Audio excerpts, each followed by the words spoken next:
E sa bukur do t'ishte që kur të flisnin për gazetarinë në Shqipëri gjërat shkonin mbar, ashtu siç duhet, duke qenë se është konsideruar një nga profesionet tek i cili ti duhet t'i japësh 100% e vetes tënde, por edhe duhet marrësh në një kohë për të qenë produktiv përgjatë gjithë kohës. Megjithatë, nëse flasim për një realitet në Shqipëri, sigurisht do t'na duhet citojmë një sër problematikash. Pasioni vdes me njeriu edhe për pasion do të punonin të gjithë deri në fund të jetës për të plotësuar atë, po themi, karrierën e tyre, për të plotësuar si individ. Gazetarët duhet të mohojnë shumë nga jeta e tyre private, për mos në 99%, për t'ju dhënë në kohë të plotë. Sot është vetëm i grupimi i cili nuk ka një sindikat, nuk mbrohet përveç se Unioni i Gazetarëve në mbar Shqipërinë ngre zërin her pas here, por që shpeshherë dhe fatkeqësisht mbetet i vetëm. Të paktët janë ata gazetarë të cilët mbështesin, qoftë në protestat e vogla apo ato organizimet për të mbrojtur kolegët në mbar Shqipërinë. Sot do të flasim për realitetin gazetaresk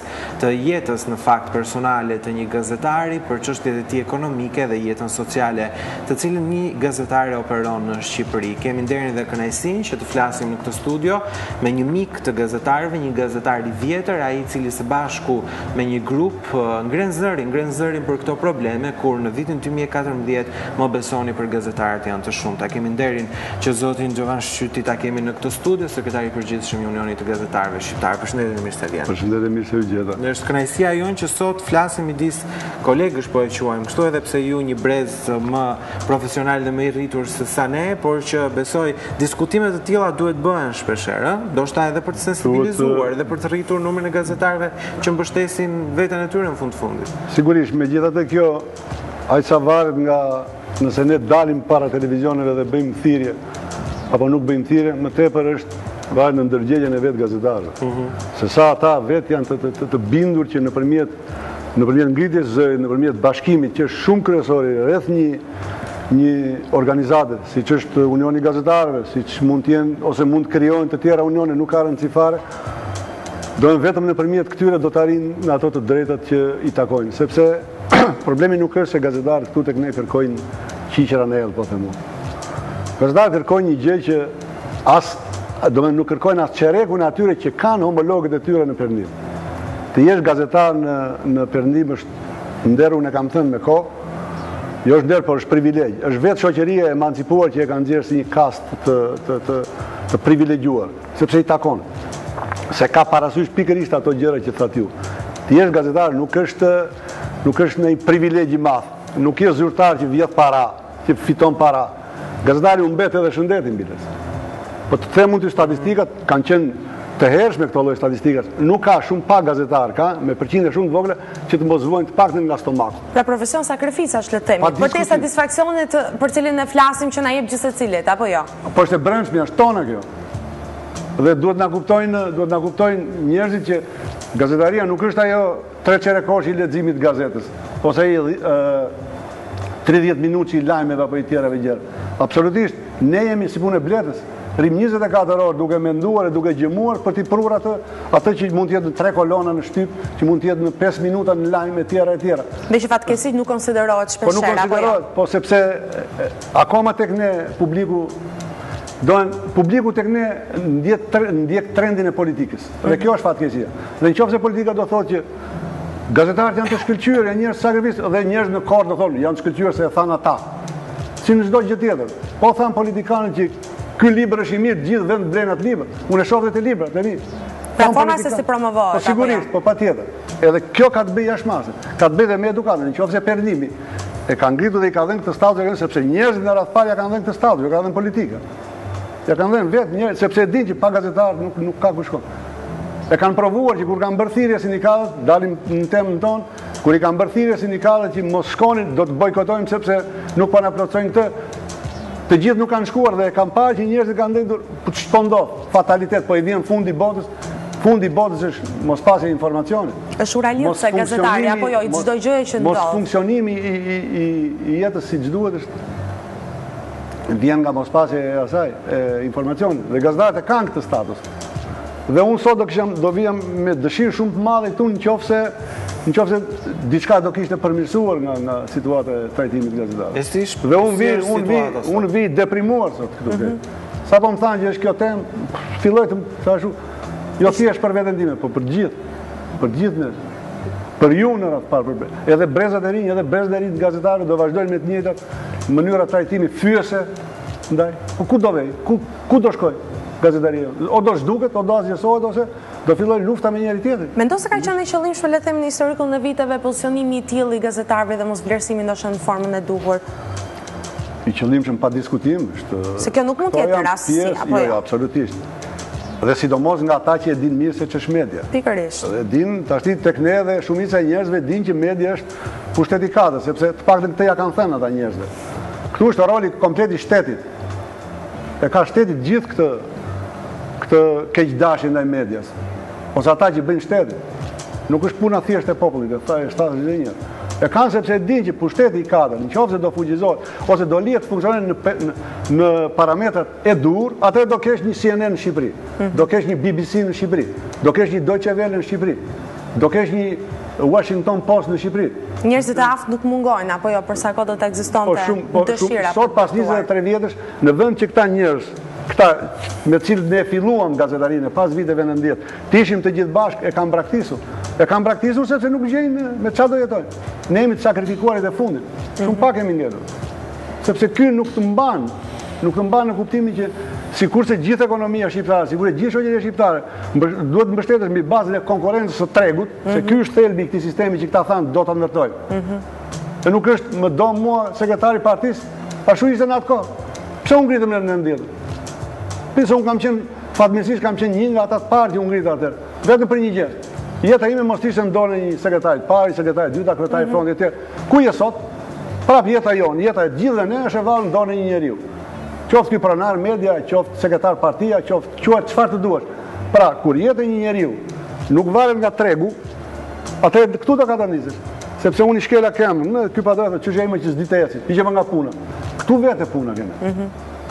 Dhe situata e 2014-s për të futur prapë në temë është me keqe, me përkeqësuar e themi në aty tek raportimi jonë i gazetarëve se sa ndër vitet e tjera. Pse? Do t'ja u lexoj për mos thënë që po i shpiku në truri. Në 21 gazetat e përditshme të vendit, gjatë vitit 2014, vonesat e pagave mujore të gazetarëve dhe punonjësve tanë kanë qenë fenomen që kanë prekur 18 prej tyre. Pra, në 21, 18 janë vetëm bëjnë vetë. 3? Po. Paguajnë ashtu sikur në 100 kanale televizive të vendit, në 94 prej tyre, vonesat e pagave mujore për gazetarët kanë qenë të ripërsëritura kohë pas kohe, madje në 75% të tyre, ato kanë kaluar 1, 2 deri edhe në 4 muaj. Vetëm 6 prej televizioneve që sot operojnë në Shqipëri paguajnë në kohë. Ja, korrekt. Edhe 2 pika vetëm po lexoj, tjera s'kanë shumë rëndësi. Në 75 radiot për ta kompletuar patjetër. Median. Po. Në 75 radiot që aktualisht transmetojnë në gjithë vendit dhe ku gjenden të punësuar rreth 400 punonjës mes të cilëve 100 gazetar, vonesat e pagave prekin mbi 97% të tyre, 97%. Gjatë vitit 2014 kanë humbur vendet e tyre të punës ose i kanë braktisur ato për shkak të punës së papaguar 176 gazetarë. Që sot kush e di shesin banane, ku di ku janë nxit. Të detyruar edhe të devijojnë le të themi zgjedhjen e tyre. Në vetëm 9 media nënshkruhen disa kontrata formale me gazetarët kur punësojnë dhe ato janë të njanshme. Domethënë në favor të pronarëve. Tashi, kjo është situata e medias shqiptare 23 vjet pas futjes në atë që pretendohet që është shoqëri e lirë, kapitaliste, me konkurrencë, me tjera demokratike. Se demokracia tek ne u ngatrua një gjë. Dhe këto janë gjitha të qëllimshme, se do t'ja përgjigjet e pyetja që a bëhet, të gjitha janë të qëllimshme. Sepse nuk mund të fillohet ndryshimi sistemi kapitalist, nuk mund të fillohet pa dhënë pronën. Do t'i japësh pronë, do kthesh kapitalizmin që ke pasur në strukturë. Do japësh pronat pronarëve dhe do bësh pastaj pronar të rinj. Kuptohet, sipas asaj, do fuç ekonominë e tregut, patjetër. Do fuç i detyruar të lësh votën e lirë njëherë para, sepse nuk të ecën sistem. Gjëra që nuk u bën atëherë, po nuk u bën jo pa qëllim. Kanë qenë gjithë studiuar. Dhe media e lirë, e pavarur dhe ishte ky nuk u bë sepse është në sinkron me gjitha këto që thash. Janë zinxhir që funksionojnë. Duhet një sistem i deformuar demokratisë. Drejtëmoj gjithë kemi qenë tash jashtë shtetit dhe dim se si funksionon një sistem kapitalist i shkëlqyer. Atje ku gazetarët i thonë, i heqin kapelen dhe i thonë gentleman dhe sir. Jo Thes më se herën A ka me ekziston kamerën. kjo, do të shyti vetëm për një pjesë të gazetarëve të cilët kanë një lloj moshe, po them edhe një lloj stature në media në Shqipëri. Dhe më pas masa, gazetarët të cilët janë pas kuinteve, gazetarët e terrenit apo gazetarët e rinj që duan të futen në këtë fushë janë totalisht, po themi, të pasigurt në këtë profesion? Jo të pasigurt, ata nuk hyjnë dot, se është ndërtuar i tillë sistemi. E thash dhe njerë, në qoftë se nuk bazohet mbi bazën e vlerave profesionale, nuk e si ty shti. Po s'dua unë. Ti e smerë, unë jam i barë, unë e duhet barë fare. S'dua unë ty shti. Por ka raste edhe kur hynë, por të ndërpritet popullit dhe personalizmi në mes, apo jo? E para njerë që nuk hynë dot. Sidomos mosha tonë njerë, gazetarët janë të njojtë si të unë zevzek që i thonë ta, që nuk rinë rahat, ata ne ka frikë nga profesionalizmi të tyre? Absolutisht nuk nga futin. Për ju të rinë mund të ysh, sepse a isë të një farë, ti e letre barë.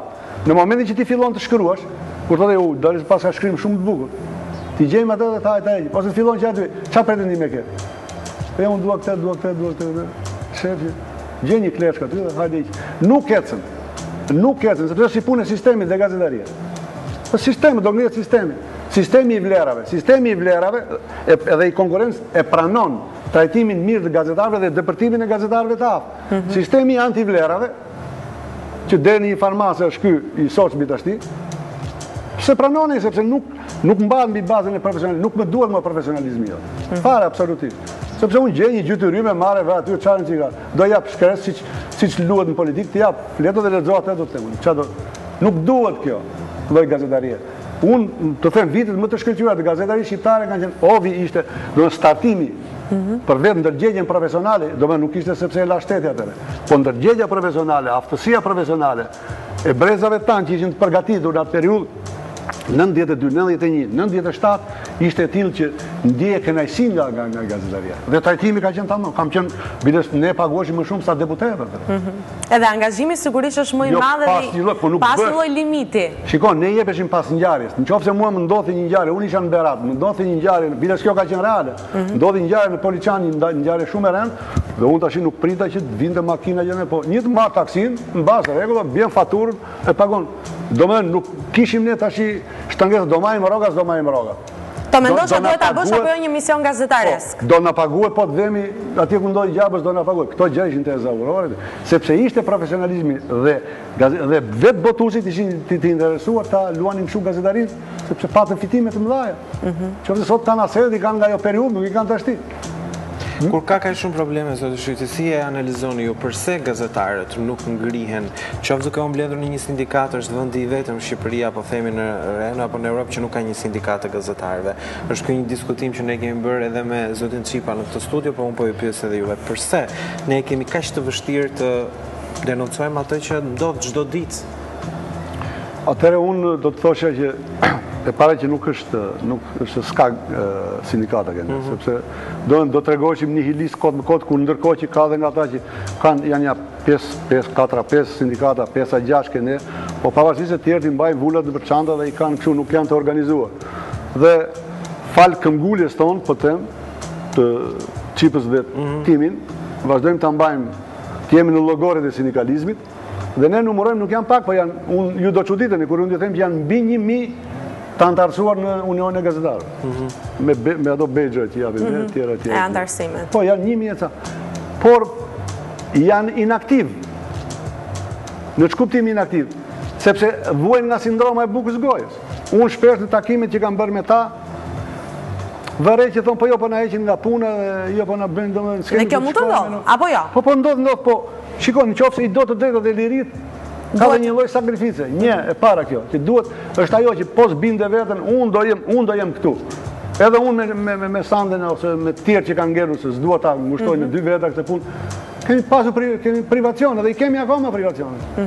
Po nuk jepemi. Pse kemi bindur veten që ne duam të jemi këtu. Ne duam të jemi në histori, jo si njerëz të kuar nga politika apo nga njerëz të interesit, po duam të jemi si gazetar. Të mbajmë mend që ishin këta që e ruajnë. Sa do ta ruajmë nuk e di deri në çfarë mase do ta ruajmë këtë shenjtërinë e gazetarit. Po sa të jemi gjallë besoj që po, sepse kur si bëm kompromise nuk kemi pse i bëjmë. Dhe kjo gjë duhet ndodhi tek çdo i antarësuar, se tash mos hajde vetëm për të marrë bejgjeri, dhe kur ke nevojë vjen atëherë ne dhe thua hajde sepse ne na hoqën nga puna. Nuk është kjo. Mos hajde në momentin kur ti do të shkelur bishti, i thonë, edhe po të dhëmë, edhe vim. Duhet jesh aktiv në kohën që mundesh të bësh një ndryshim, apo jo? Është një lloj marrëdhënie dhe ke marr edhe jap. Pra ti duhet të bësh dhe jetë. Kjo është më kryesore që gazetarët vetë shikojnë shumë ngushtë. Nëse ju merrni rrogën, kolegu juaj nuk merr rrogën, ju nuk thoni që por për çfarë edhe ti rrogën. Po merr atë rrogën, kjo është edukate deri tani. Jemi bërë individualist për të parë atë që ju thatë apo nevoja personale. Kjo nuk ka asnjë lloj përligje. E di pse s'ka përligje. Dhe këtë kur i them atyre që shikoj e keni gabim, sepse në qoftë se ne do grupohemi, dhe në qoftë se ne do t'i bindemi urdhit të grupimit që jemi, ose vendimarrjes së grupimit që jemi, në kuptimin që dhe unë kam qenë dëshmitar vetë në Itali dhe ju mund të keni qenë dëshmitar, sepse valët e Italisë për fat mirë hynë dhe këtu kene, kur ngrihet kryetari i Konfederatës dhe shpall grev dhe media shtetërore, me raj 1, 2, 3 nuk shkonin punë. Ky është sindikalizmi, ky është uniteti. Pyetja e dytë, si do t'i heqin nga punët? Gjithë do t'i heqin nga punët. Me çfarë do t'i mbajnë televizionet? Me çfarë do t'i mbajnë gazetat? Po jemi ne pa ekzistojnë ato.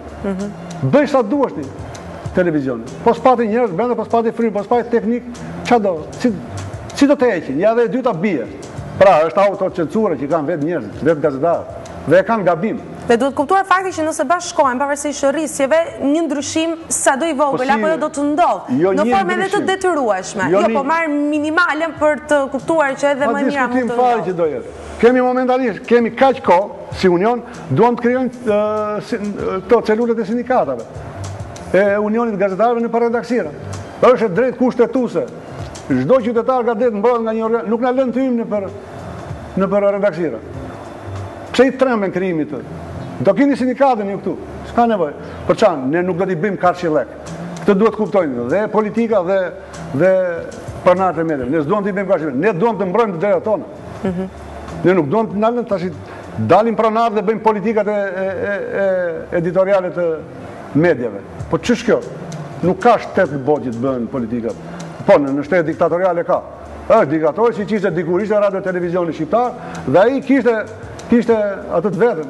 Do t'i bindesh aty se ashtu ishte dëtuar gjithë tjetër. Në këtë sistem të harrojnë që nuk mund të ketë sepse do t'i ikin gazetarët. Do vi një moment që unë jam i bindur që do shpërbehen nga paaftësia, do shpërbehen ditë media. Ose do ngelin ata media xhind, edhe s'ka për të pasur në një lloj për. Ne duke u grupuar, ne mbrojmë dhe median, dhe personalitetin ton, i bëjmë derë dhe pronarëve dhe bëhen më potent, pse nuk është kënaqësi të kesh një BBC të vërtet në Shqipëri, ose një CNN në Shqipëri. Si s'është kënaqësi? Po kush po bëhet kjo? Në qoftë se ne do jemi unit. Jo mblidhen, unë shikoj, këtu lufton klan me klan, kot në kot. Gazetarët e një televizioni, me gazetarët e një televizioni në ashmëri me njëjtë. Po ç'është kjo? Kjo është politika arkaike e kapitalizmit në fazën e tij që fuste punëtorët provizorë që i merrte, ishte ata që kishte ande dhe fillon të lë. Këto janë gjëra që nuk mund të shkojnë, sidomos gazetarëve. Në qoftë se mbajnë veten që janë balli i inteligjencës së një vendi. Kur trajtohen kështu gazetarë, do të që është... Dhe kur ndodh brenda grupit, imagjino më pas mund të lejohet gjithçka që ne diskutojmë si problem sot apo jo nga ata që kanë një potencial më të madh. Të jemi në unitet, nuk e di i dhash përgjigje pyetjes, nëse me argumentin tuaj keni dhënë edhe pyetjeve të pabëra goxha përgjigje për hir të së vërtetës. Megjithatë për të mbetur pak edhe te ky vëzhgim që ju keni bërë, si bë të mundur që ti mblidhni këto statistika nëpërmjet raportimeve, sepse kur raportojnë në mënyrë të fshehur, pse është kaq e vështirë të apo të drejt për drejt? Në këtë aspekt në ndihmën e kemi shumë thjesht. Se ne jemi gazetarë të vjetë dhe i dim. Kemi linja tona, mos të tjerë. Plus që ky vjen pas një raporti tjetër që kemi bërë para 2 vjetësh, e bëmë ndërkombëtarë. Dhe harrova ta merre, se në fakt deshta merre, po se kisha mendje në momentin e fundit. Dhe harrova, pa ishte bërë si libër, si buletin. Domethënë, atje ishin diçka më mirë se sa dhe kur bëm këtë detajuar apo po më detajuar dhe bëm një lloj krahasimi dhe na doli që është po ç'po bëhet. Megjithëse i morën vesh, sepse ato merren vesh kur s'merren diskutimet vënë dhe vinë raportojnë që ne. Sepse është një moment që ta që duan ndihmën, po për të bërë aktiv vetëm në këtë moment vinë. Deri këtu dhe na ka ndodhur që kemi protestuar për X grup gazetarë që nuk ishin paguar, bile që u pushuan dhe nga puna më vonë, dhe ne bëjmë tash mund të ndodhi kjo që vemi ne në krye të grupit, shkojmë para parlamentit, dhe gazetarët nuk vinë.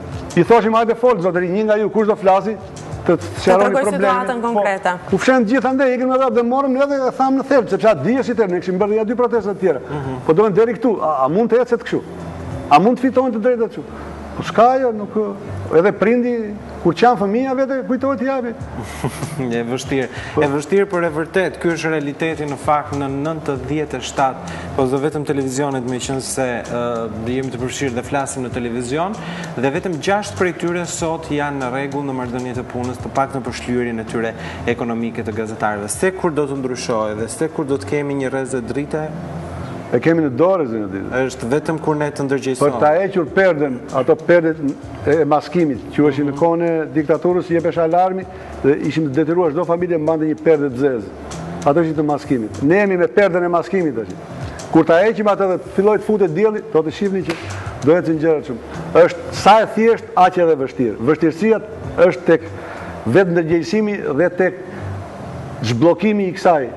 Në tru është një vatër e guximit. Të zbulohet e vatët, të guxojnë dhe të bëjnë shumë. Dhe le të shpresojmë, në fakt, në pak minuta, në 20 apo 25 minuta që ne flasim në këtë studio, është shumë pak, ndoshta ky diskutim. Shpresojmë të vazhdoj sa më shkurt jetë e mundur dhe këto probleme të zgjidhen. Megjithatë, unë ju falenderoj shumë që ishit sot në studio dhe për punën që bëni.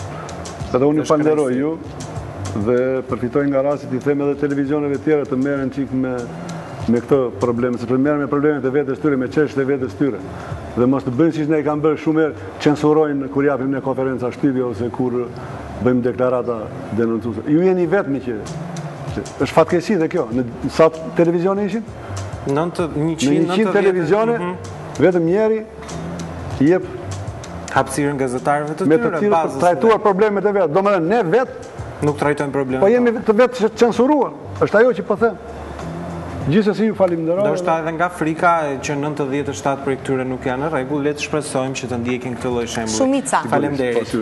Faleminderit. Ishte kënaqësi në fakt që son një diskutim të tillë, edhe pse është e vështirë të japim zgjidhje, por le të shërbejë si një formë e mirë për të bërë thirrje dhe për të patur një lloj ndërgjegjësimi për më të mirën e gjithë secilit prej nesh që kemi zgjedhur të jemi në këtë fushë të medias. Pak minuta do të na ndajnë nëpërmjet muzikës, do të rikthehemi më pas me lajmet e sportit, kështu që qëndroni në One Morning.